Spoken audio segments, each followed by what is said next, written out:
Hello, this is a demonstration of doing the first part of the hip dip. And so I'm going to talk you through it and demonstrate it at the same time. So first, all you need is a countertop. If you want to have an additional pillow on the countertop, please go ahead and be comfortable while doing this.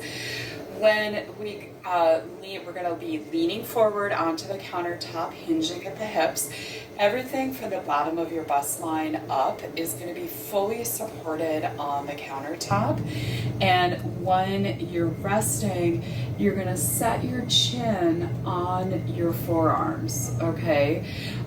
If you happen to be a dancer or a gymnast, you may not need to rest your chin on your forearms, but if you have not been one of those for over a year or two, you will want to rest your chin on your forearms. It will just be easier for you to do the movement, okay? So we're going to open the feet up nice and wide. Ideally, the toes are pointed forward, but if you need to have them out a little bit, that's okay.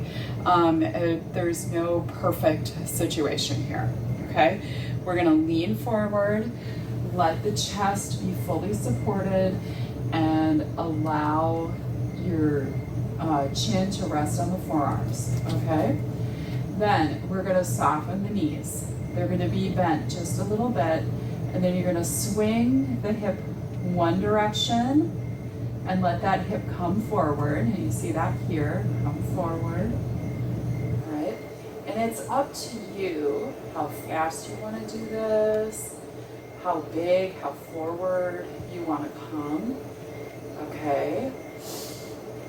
And what we're doing with this is that we're creating mobility in the pelvis, in the sacroiliac joint, in the lumbar spine. We're helping to create a little bit of stretch in the adductors. Those are the muscles on the inside of your thigh.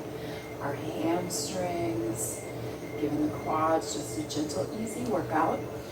This is something that a lot of us just kind of naturally do. And we're just putting a little extra instruction on this, okay? So this is part one of the hip dip. And please don't fatigue yourself doing this, but also enjoy it, okay? All right, thank you very much.